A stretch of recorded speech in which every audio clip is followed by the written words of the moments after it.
Bismillahirrahmanirrahim. Assalamualaikum warahmatullahi wabarakatuh.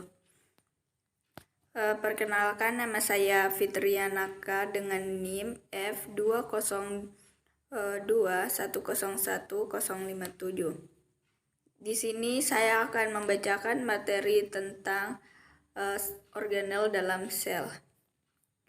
Materi pertama itu sel sebagai unit dasar kehidupan. Teori sel menurut Theodor Sohwa 1810-1883, yaitu sel adalah bagian dari organisme. Semua organisme tersusun atas satu atau lebih sel. Kemudian menurut Rudolf Virchow 1821-1902, yaitu sel membelah menjadi dua sel, dan tiap sel berasal dari sel yang sudah ada.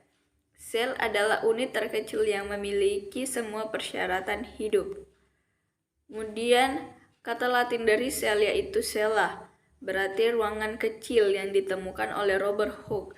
Pengamatan terhadap sayatan gabus atau terdapat ruangan-ruangan kecil yang menyusun gabus tersebut. Kemudian, sel merupakan suatu ruangan kecil yang dibatasi oleh membran, yang di dalamnya terdapat cairan atau protoplasma. Protoplasma terdiri dari plasma sel, sitoplasma, dan inti sel atau nukleus. Di dalam inti sel terdapat plasma inti atau nukleoplasma. Sel merupakan satuan terkecil makhluk hidup yang dapat melaksanakan kehidupan atau tidak dapat bagi-bagi lagi. Kemudian secara struktural, sel merupakan unit terkecil penyusun makhluk hidup. Secara fungsional, sel berfungsi untuk menjalankan fungsi kehidupan atau menyelenggarakan kehidupan jika sel-sel penyusunnya berfungsi. Kemudian membentuk organisme. Sel berkembang biak dengan cara membelah diri atau secara mitosis. Kemudian mengandung materi genetik, yaitu materi penentu sifat-sifat makhluk hidup. Maka sifat makhluk hidup dapat diwariskan kepada keturunannya. Kemudian materi kedua itu bentuk, ukuran, jumlah, dan struktur sel. Bentuk. Secara umum, bentuk sel pada organisme bebas dan bersel tunggal atau uniseluler. Misalnya mikroba, yaitu bulat. Pengaruh gerakan dan cara hidup dapat mengakibatkan bentuk sel tersebut berubah menjadi lonjong dan pipi. Bentuk sel pada organisme bersel banyak atau multiseluler adalah kubus, dan selanjutnya dapat mengalami perubahan menjadi polihedral, kolumnar, pipi seperti kumparan atau fusiform, atau mempunyai tonjolan panjang seperti sel saraf.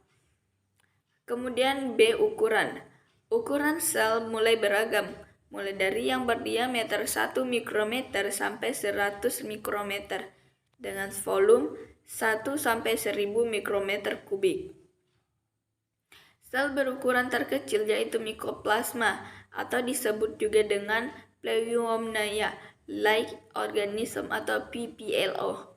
Sedangkan sel terbesar yaitu sel telur atau ovum, karena mengandung cadangan makanan dan selaput pelindung. Kemudian C. Jumlah. Jumlah sel dalam organisme dibedakan menjadi dua, yaitu organisme uniseluler dan organisme multiseluler. Organisme uniseluler atau bersel tunggal yaitu organisme yang tubuhnya terdiri dari satu sel dan digolongkan dalam kelompok protista yang terdiri dari bakteri, protozoa, ganggang serta jamur bersel tunggal atau ganggang biru, ganggang hijau, ganggang kersik, dan ragi. Kemudian secara proses kegiatan hidup berlangsung dalam satu sel. Kemudian organisme multiseluler. Organisme multiseluler yaitu organisme yang tubuhnya terdiri dari banyak sel. Kemudian C. Struktur sel. Struktur sel adalah suatu pengaturan dan hubungan antar unsur-unsur atau elemen-elemen sel yang saling berhubungan dalam satu kesatuan. Struktur sel itu ada dua, struktur sel preukariot dan sel eukariot. Sel prokariot ini tidak memiliki nukleus, sedangkan sel eukariot memiliki nukleus. Kemudian materi ketiga itu C, penggolongan organisme seluler.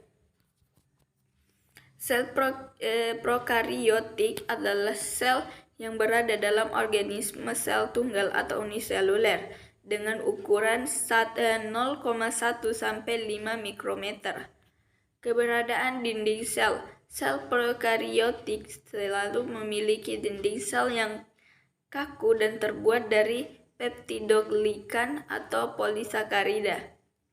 Sedangkan sel eukariotik tidak memiliki dinding sel kecuali pada sel tumbuhan yang terbentuk dari polisakarida. Kemudian keberadaan inti sel. Sel eukariotik memiliki inti sel, sedangkan sel periukariotik tidak memiliki inti sel dan membran inti sel. Kemudian materi keempat itu atau D, tingkat organisasi dalam biologi.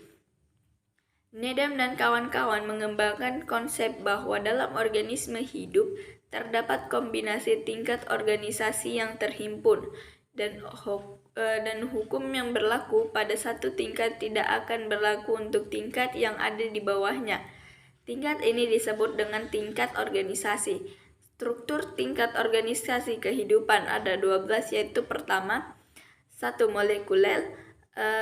molekul, 2 organel, 3 sel, 4 jaringan, 5 organ, 6 sistem organ, 7 organisme atau individu, 8 populasi, 9 komunitas, 10 ekosistem, 11 bioma, 12 biosfer. Mungkin sekian dari materi saya, kurang dan lebihnya mohon dimaafkan. Wabillahi taufiq wal hidayah. Assalamualaikum warahmatullahi wabarakatuh.